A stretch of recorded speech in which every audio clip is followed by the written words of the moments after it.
Coach will start in the back of the room, fourth row. Yep. Me? Yes, Tim Reynolds, excuse me. I didn't have my hand up. Spoke, can you take us into the fourth quarter huddle? And I know that's being in that spot is a place where you guys have gotten obviously very comfortable this year, but the mindset, knowing the stakes of the next 12 minutes, what was said in that huddle? I don't totally remember. I think we were like talking about some schematics. It was more about that. This is complex. Basically every other huddle we're talking about what it's going to require and all those extra efforts and physical plays without fouling, just making winning plays. But I think at that time we were talking about some schematics. This is a really good, offensive team. They force you to have to compete at a super high level, but you have to do it with a brain and you have to do it with discipline. And our guys, regardless of how the head coach feels like during the fourth quarter, our guys love to compete. They love to put themselves out there in those moments of truth. And fortunately, we were able to make a lot of big defensive plays, down the stretch, and then we got a lot of contributions, which you're going to need against a team like this. That some of that run happened with JB on the bench. Their run in the second quarter happened with Jokic on the bench. But Duncan's minutes were really good. Kyle just has this veteran championship experience that just kind of settles everybody, and he just makes the big appropriate plays or big plays at the appropriate times. And then bam, we just can't say enough of how difficult his responsibilities are in this series. To take arguably the toughest cover in the league for all the myriad of reasons that I don't need to get into. And then he has to shoulder a big offensive role for us as well. So it's not like he can just stand and rest on the offensive side. And yes, he has to play 40-plus minutes as well. We're going to stay on the right side, fourth row. Anthony Chang, Miami Herald. You guys have had a bunch of really, really impressive shot-making games this postseason. But tonight, what did you feel like you guys did better as far as the offensive process, especially in that fourth quarter? More intentional. And that doesn't guarantee you anything either. But at least you give yourself the best chance that the ball's going where it needs to go. Everybody understands what we're trying to get accomplished. And then you have to trust. You have to trust each other. So we did get some relief points on cuts and extra passes, ball movement that led to open shots. And then, yes, it always looks better if the ball goes in. But our guys are competitors. They love those kind of moments. We're going to go to left side, fifth row. Well, Nick Friedel, ESPN. I know mental toughness has been a bedrock of the organization for a few decades, but why do you think this team has shown to be so resilient over and over? Well, we've talked about it in all the previous three series, Nick. So I feel like I'm being redundant, but we've faced a lot of adversity during the season, and we handled it the right way, where you're not making excuses about it, the injuries, the changing lineups. And because of all that adversity and the 57 close games that happened, due to a lot of that, that it hardened us, it steeled us, and we developed some grit, which is what we all want, right? We want to be able to have that privilege of having adversity, and being able to overcome it. You gain strength from that. But this is a very tough opponent. They have our full respect for sure. We're going to stick to the left side, second row. Coach Ryan McFadden from the Denver Post. In Game 1, you mentioned Max Strus is ignitable despite the poor shooting effort he had in Game 1. Just how pleased were you the way he got going early in the first quarter to kind of set the tone for you guys? Yeah, of course, like everybody's going to be looking at that final number. How many threes did he hit? But he's a winning basketball player. He does winning things defensively. He's physical. He's in the right spots. He's a great blockout guy. He's also a guy that'll come in and help rebound. If you give him a task, he'll do it. And that's winning basketball.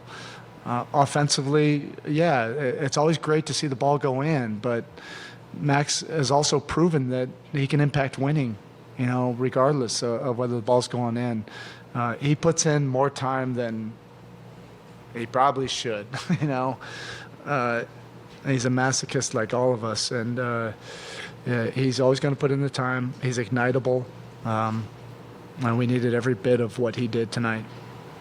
Right side, first row. Coach Ronaldo from Israel today. Before the series, we spoke to Caleb Martin. Was speaking about you and Coach Riley. Said you're at your best after defeat. Can you run us through your playbook in those situations? I don't even know how to answer that. It's not about me. This group, we've faced tough times this year, and so we've learned how to handle setbacks, things not going our way, and then just getting to work instead of getting distracted or making excuses or feeling sorry for ourselves. So it's like a muscle, that you work on and you get better. So we've had we've had more experience at this than anybody else in the league. We've had a lot of crushing losses, during the regular season.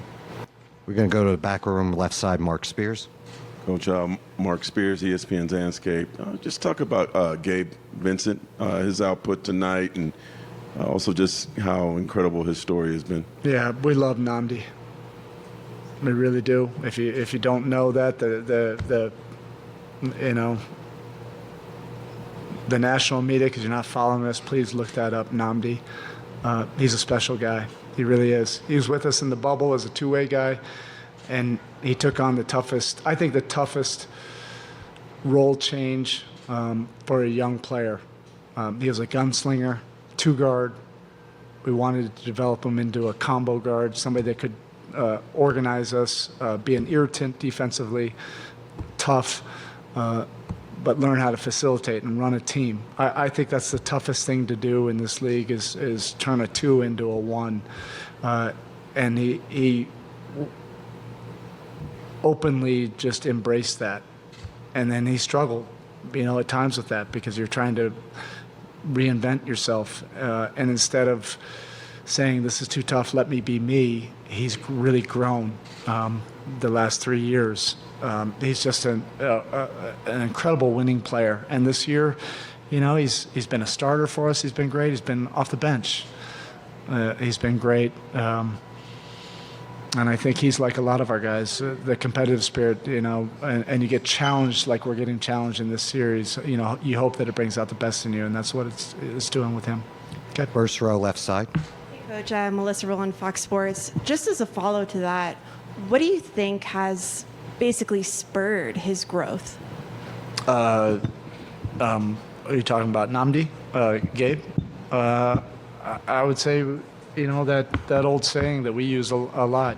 People severely overestimate what you can get accomplished in a day, and they grossly underestimate what you can get accomplished in a matter of months, years, when nobody's paying attention. And he's the epitome of that. Okay? On the right side, fourth row.